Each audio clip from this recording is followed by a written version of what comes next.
আসসালামু আলাইকুম। আন্নে তো আমার মামু হইন। হ্যাঁ তো আন্নের ক্ষেত আইছিলাম, আন্নের ক্ষেতের কিবা পরামর্শ লইবার লাগিয়া ক্ষেত কি হিসাবে করছুন। আচ্ছা মামু, প্রথমে বোন ক্ষেতের মধ্যে বইয়া দুইজনে গপ করি। তো কি প্রথমে, এটা তো মরিচ ক্ষেত না? হ্যাঁ এটা মরিচ ক্ষেত, জাল মরিচ। জাল মরিচ। এটা ফেসিলিটি খুব ভালো। তে প্রথমে যদি এনে জাতটা কইতেন তে একটু ভাল লাগতো, আমরা বিয়স জাতটা মানে বন্ধুরা ধরুন জানতো। মানে ধরুন আমি এই 7S কোম্পানির কি মরিচটা আমার মনে নাই, হইলো আমি এত টুক জানি না। আচ্ছা, মরিচটা 7S কোম্পানি। তো এটা ছিল অ্যাকচুয়ালি মানে কি 7 কোম্পানি 4টা ফোর, সেই মরিচটা কো 4টা ফোর, হ্যাঁ হ্যাঁ 4টা ফোর। এই যে মরিচ কিন্তু খুব ছোট গাছ মরিচ আয়া গেছে গা। হ্যাঁ, আর মরিচটাও খুব সুন্দর মরিচ। তো মেয়েব যারা যেন থেকে দেখতাছুন প্রথমে আমার ভিডিওটা সাবস্ক্রাইব করবার লাগে বলুন না যে, আর শেয়ার যত পারেন করুন, যাতে আমার কৃষক ভাই বন্ধুরা তো ভিডিওটা পয়সা জায়গা।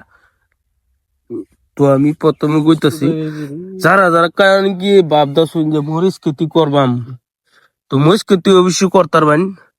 ঠিক একটা টাইম লইয়া করতে লাগবো, যে আর পদ্ধতিটা জানুন না। মরিচ ক্ষেতের পদ্ধতিটা ফুল জানতে লাগবো। তা আমি বাইরে জিগাইতেছি কি পদ্ধতি মরিচ ক্ষেতে লাগাইছি, লগে দেখছি মালচিন পেপারও দেওয়া আছে খুব সুন্দর ভাবে। তো কোনটা কিবা পদ্ধতি যদি জানুন। মানে এটা কি জানুন না, আমরা এটার মধ্যে বহুত কিবা কিবা খাটে খাটনি করি, আর বহুত কিবা কিবি দিয়ে এনের তলে গোবর সুবর সার মার আগ্রম বাগ্রম দিয়ে মানে ধরি না তিরফল বিছাইয়া এনের খেতিটা করি। করার বাদে দাও এনের এই গাছটারে মানে ধরি না শুরু থেকে যে বড় করাও বহুত মানে ধরি না হেরে ওষুধ মেডিসিন কিবা কিবি দুন লাগে, বুঝছেন? ফোন লাইনে নিত এটা মানে কি নিয়ম ধরলে প্রথমে ক্ষেতের মধ্যে গোবর দিতে লাগবো বিঘায় প্রায় 5 টেলার, কেউ 4 টেলারও দে।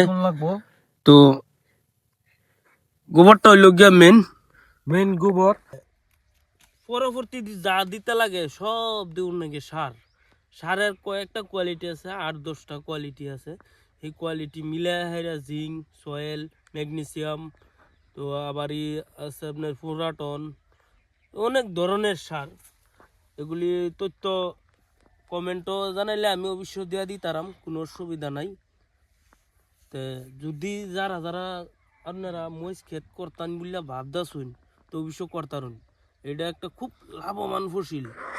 যারা নাকি মরিচ এরকম একটা বস্তু, মরিচ আছে লাল, পাকলেও লাল, হ্যাঁ গৃহস্থও করে লাল, লাল কিন্তু গিরস লাল হয়ে যা, গৃহস্থ লাল হয়ে যায়। আর যদি হে প্রযুক্তি না করতেন পারুন মরিচ ক্ষেতটা, তো কিন্তু বহুত একটা লোকসানের ভাব দেখাইতে দিকে হয়। পারে। হে সিস্টেমে মরিচ ক্ষেতটা করতে লাগবো।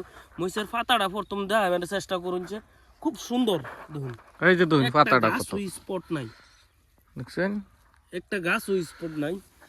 তো ভিডিওটা করার উদ্দেশ্য হলো এটা, বহুত আমরার মতন যুবক ছাড়ান বেকার ঘুরতাছে, কোনো ধরনের কাম কাজ পানা। তো যারা যারা নাকি বেকার ঘুরতাছুন, কোনো ধরনের কাম কাজ করুন না, তো ব্যবসার একটা লাইন বিচারতেছুন, ব্যবসার লাইনও হইতেছুন না, তো কৃষির মধ্যে জড়িত হন। কৃষি বহুত লাভবান ফসল। তো এই গতিকে ভিডিও একটা বানাইলাম, তো যত পারেন ভিডিওটা শেয়ার করে দিবেন। আর লাইক শেয়ার করুন মধ্যে জানেরা। আমি জানাই দেম, আর কমেন্টও জানাইবেন মরিচ ক্ষেত কি পদ্ধতি করতে লাগে, আমি A to Z তথ্য জানাই দিম।